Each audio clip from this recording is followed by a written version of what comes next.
Alright, let's get all the legal stuff out of the way. First thing, I need a disclaimer. Alright. Number 2, you'll notice there's no background. You'll notice there's no background music for this video. And number 3, all the opinions that are in this are, I'm not a lawyer. This is not legal advice. There. Now, there's no reason anybody can pull this down off of YouTube. Let the ass-kicking commence! War has been declared. YouTube is the battleground. If you don't know what I'm talking about, you probably don't have any content on YouTube, or you're lucky. Here's what's going on. Warner Music Group, WMG, they have said that they do not want any of their music on YouTube. So all of the music that comes from Warner Music Group is being pulled. I had to write this one down because there's a lot of names to roll through on this. Warner owns, first of all, they own the Atlantic Records Group. And that includes stuff like Elektra and other different labels underneath that. So they basically own AC/DC, Motley Crue, Stereolab, Moby, Warren Zevon, dozens and dozens of others. There's also the Warner Brothers Music Collective Group, which is, they have Metallica, Prodigy, Madonna, Faith Hill, Green Day, Dropkick Murphys, Avenged Sevenfold, so on and so forth. So what this means to you and me is that a lot of the music that you could use as background music, well, at least that you want to use as background music, you can't, because they decided that this is not going to happen. I've been researching this on the net, and I couldn't find any solid information. What I've been finding is a lot of people talking about hearsay and this and that and the other thing.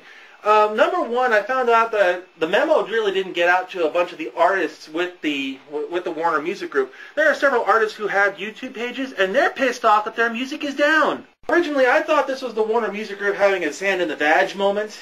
They were basically saying, no, you can't do this, and they're, waving their big e-penis around.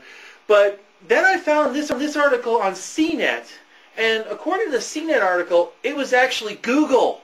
Apparently, they were in negotiations with Warner, and Warner came up with an 11th hour demand, and Google said, okay, fine, fuck you, we're pulling all your music. So now Warner's trying to put a spin on it, saying it was their idea in the first place. Now, if this is true, then the fuck you should not go to Warner as much as it should go to Google. If it is Google, that means that every fair use argument is out the window, because they're going to basically go, fuck you. But on the other hand, Warner also pulled their music from Last.fm, which is an on-demand music company.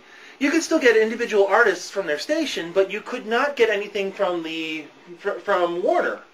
And that was back like last year sometime. But the overall point is that this is basically big corporation dick flailing. You've got a bunch of corporations who are trying to spar for more money. They're trying to gouge each other for more cash, and guess who's caught in the middle? Us. So, war has been declared. They want a war?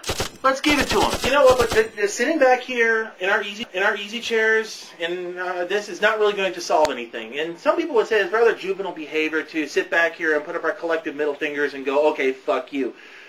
Because, yeah, the juvenile behavior really doesn't come into it, especially considering that the Warner Music Group claims to have basically thrown a hissy fit and picked up their ball and gone home with it. So I think that we should handle this like adults. Perhaps we should handle this the same way that adults handle it, and we should share our feelings with the Warner Music Group about how pleased or displeased that we are with their decision. Let me take a sidestep over here, and here's all the contact information that I could find for the Warner Music Group.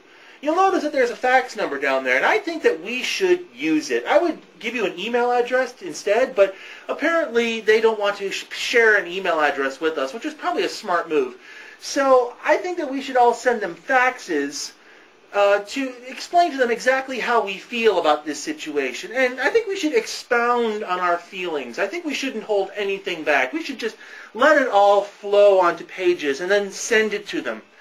And if the fax machine happens to be busy, go ahead and call back. But you know what? I think that if we're going to be fair about this, let's take the CNET article into perspective here. Let's say that CNET is right, that this is actually Google, and it's not necessarily Warner that's making this decision. If that's the case, then perhaps we should share our feelings with Google and with YouTube as well. So With that in mind, here's their contact information. Go ahead and copy this down real quick, or just make sure that you explain to Google and YouTube collectively how you feel about this, how it makes you feel that a lot of the music that you like, a lot of the music that you like to listen to, things that were driving business to them, things that were giving them an opportunity to make money, and they're taking it away. I think that we should share that with them, don't you? Although now that I think about it, it would actually make sense if it was a YouTube thing and not a Warner Brothers thing, because all the music that's being pulled, absolutely none of it is being warned. We're not getting any, points against our name or anything like that for having their music. They're just yanking the videos. One final comment, and we'll call this a video. If you guys just fire off one email, that doesn't solve anything. You see, these big corporations, basically they rely on the fact that consumers like us are going to roll over and take it like the good little bitches they want. If we're going to do this, we got to get right in their face, and we have to say, hey, we're not happy with the way you're doing things, and we want you to change them. And if they start bitching and complaining that they're powerless, that they can't change anything, that they have nothing to do with it, then obviously we need to talk to the guy that does. Because somebody is making this call. Somebody is calling the shots. Somebody is deciding this. Let's find out who that guy is, and let's talk to them directly and let them know that we will not be ignored, we will be heard, and we are not happy with the decisions you're making that affect our lives. And if they can't understand that, we just move on.